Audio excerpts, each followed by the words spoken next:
The richest men on earth don't buy houses. One of these homes needs 600 people just to keep it running. And the most famous athlete who ever lived built a house that nobody on earth would buy. It sat empty for 12 years.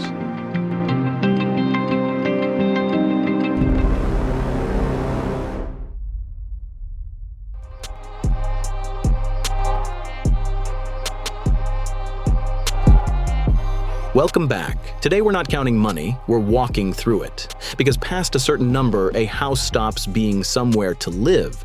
It becomes a fortress or a statement, or in one case, an entire island. So, 10 of the most famous billionaires on the planet, and the homes they actually built. Ranked by what the property is worth, not by what the owner is, because every single one of these 10 is a billionaire. We start in a quiet suburb outside Chicago. We finish 27 floors above Mumbai. Let's begin. We start in a quiet suburb north of Chicago, behind a gate with a giant number 23 welded into it. This is the house Michael Jordan built at the absolute peak of his career. 56,000 square feet, 9 bedrooms, a full-size basketball court under its own roof with his logo at center circle, a putting green, a cigar room, and a garage for 15 cars. He built it in the 90s when he was the most famous human being on the planet. And then in 2012, he put it up for sale. And nothing happened. It sat there for over a decade. The price came down and came down again, and still nobody wanted it, because a house built around one man's life turns out to be almost impossible for anyone else to live in. It was listed at $29 million. 12 years later, it was still on the market, and the price had fallen by more than half. The most famous athlete alive built a house nobody else could use. On the shore of Lake Washington, dug so far into a hillside that you can barely see it from the road, is the house Bill Gates named after the mansion in Citizen Kane. He called it Xanadu 2.0, which tells you he knew exactly what he was building. 66,000 square feet, 7 years to build, and around 300 people working on it. And here is the part that was genuinely science fiction in 1995. Every guest is handed a small electronic pin when they arrive. The house reads it, and the lighting, the temperature, and the music follow you from room to room, set to whatever you told it you liked. The art on the walls is digital and changes on request. There is a 60-foot pool with speakers under the water, and a trampoline room with a 20-foot ceiling. The house is valued at around $130 million. The property tax on it alone runs to roughly $1 million a year. He built the smart home 20 years before anyone else had one. There is a road in London you cannot drive down. Kensington Palace Gardens has a gatehouse at each end, private security, and the highest concentration of money per square meter in Britain. Roman Abramovich owns a house on it. The street is nicknamed Billionaires Row, and most of the buildings on it are either embassies or the homes of people whose names you know. Abramovich's is a 15-bedroom mansion, reportedly rebuilt over years into something closer to a small hotel, a pool, a spa, a car museum underneath. Neighbors have complained for a decade about the building work because on this street, nobody buys a finished house. They buy a shell and then dig. What you can see from the pavement is a wall. That is the entire point of it. The house is valued at around $150 million, and the street around it holds more wealth than most countries. The flex here is not being seen, it's the wall. 9 acres in the middle of Beverly Hills, which, if you know what land costs in Beverly Hills, is already the whole story. In 2020, Jeff Bezos bought it. It was built in 1937 for the head of Warner Brothers, and it is less a house than a private village. The main residence, guest houses, a tennis court, a 9-hole golf course, and its own plant nursery to keep the grounds alive.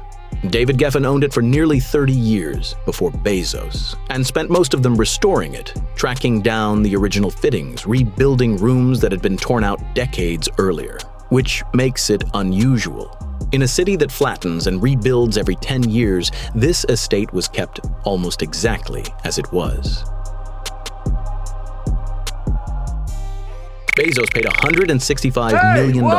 At the time, the most anyone had ever paid for a home in Los Angeles.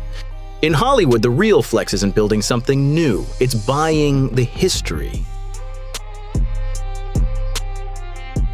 On a cliff above the Pacific in Malibu sits a house that looks like a piece of infrastructure. No columns, no gold, just raw concrete. Jay-Z and Beyoncé bought it in 2023.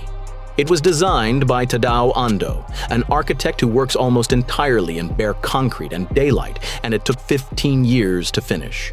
The walls are poured in place, unpainted, unclad, the kind of concrete where a single flaw means tearing the whole panel out and starting again. There are no decorative details anywhere, because the material is the decoration, and that is the flex. Anyone with money can buy ornament. This is what it costs to buy restraint.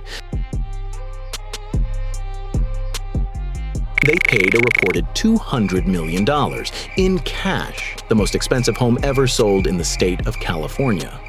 $200 million and not one gold tap in the building. Quick one, or if you're enjoying this, hit that like button and subscribe. It genuinely helps. Right, back to it. On the north shore of Kauai, Mark Zuckerberg has spent a decade buying land. Not a house, land. Around 1,400 acres of it. There are 2 mansions on the estate joined by a tunnel and a 6-foot wall along the road that neighbors objected to because it blocks the sea breeze. There is a working cattle ranch. There are tree houses, and according to building permits reported by Wired, there is a roughly 5,000 square foot underground space with its own energy and water supply and a door filled with concrete and metal. He has said it is more like a basement or a hurricane shelter, which on an island that gets hurricanes is not an unreasonable thing to say. It has not stopped anyone calling it a bunker. The land alone has cost a reported $270 million, and he is still buying. The most connected man on earth bought somewhere to be unreachable. Larry Ellison did not buy a mansion. In 2012, he bought an island, 98% of Lanai, in Hawaii, about 90,000 acres, with roughly 3,000 people already living on it. He owns the hotels, the water company, the golf courses, and most of the housing, which means he is not really a homeowner there. He is the landlord of an entire community. He has poured money into it since new resorts, a plan to run the island on solar power, a greenhouse project growing produce for export. Some residents call it the best thing that ever happened to Lanai. Others point out that one man now controls where they live and where they work. And before the island, he built a Japanese-style compound in Woodside, California, 10 buildings around a man-made lake, modeled on a 16th-century imperial villa.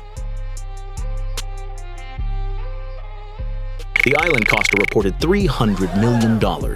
He has spent far more than that on it since. Everyone else buys a house on the coast. He bought the coast.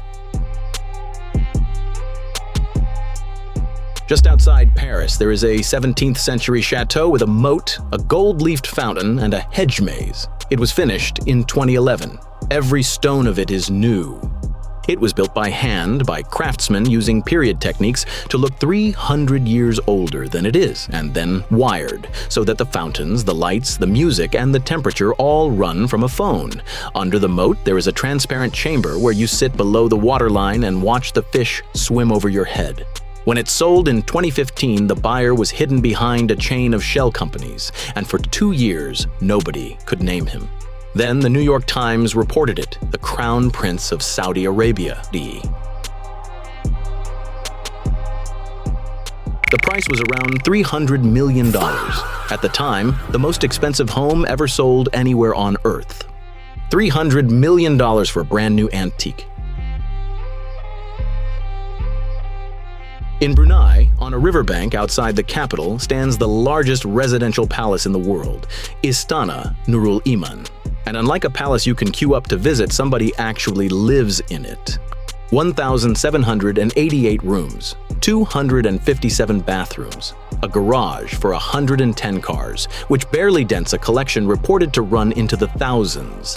There is a mosque inside for 1,500 people, a banquet hall for 4,000, 5 swimming pools, and air-conditioned stables for the polo ponies. And it is bigger than Buckingham Palace and the Vatican's Apostolic Palace combined. Once a year, the doors open to the public for 3 days, and tens of thousands of people walk through somebody's house. It is valued at around $1.4 billion, and nothing else that anyone lives in comes close, except one. 1,700 rooms for one family. Which brings us to the one we've been building towards, the most expensive home ever built anywhere on Earth. And then there is this, a 27-story tower in the middle of Mumbai, owned by Mukesh Ambani. It is not an apartment block. It is one family's house. 400,000 square feet and 7 years to build. 9 lifts, 3 helipads, a garage holding 168 cars with its own service floor above it, a ballroom, a 50-seat cinema, a temple, a spa, and a room that makes artificial snow because the family wanted somewhere cold in a city that hits 40 degrees. Every floor is a different height, so 27 stories stand as tall as a 60-story tower, and the whole structure is engineered to survive a magnitude 8 earthquake, and around 600 people work inside it every single day. Estimates put Antilia between $1 and $2 billion. Nothing anyone lives in has ever cost more. 600 people go to work every morning in somebody's house. So there they are, 10 billionaires and 10 very different answers to the same question. What do you build when money has stopped being the limit? So which one would you actually move into? The concrete house on the cliff, the island, or 27 floors in Mumbai? Tell me below. And here's the part that gets me. Warren Buffett is worth over $100 billion, and he still lives in the same Omaha house he bought in 1958 for $31,500. Elon Musk sold nearly everything he owned and reportedly moved into a prefab the size of a studio flat. So maybe the flex was never the house at all. If you made it this far, hit like and subscribe. It genuinely helps more than you know.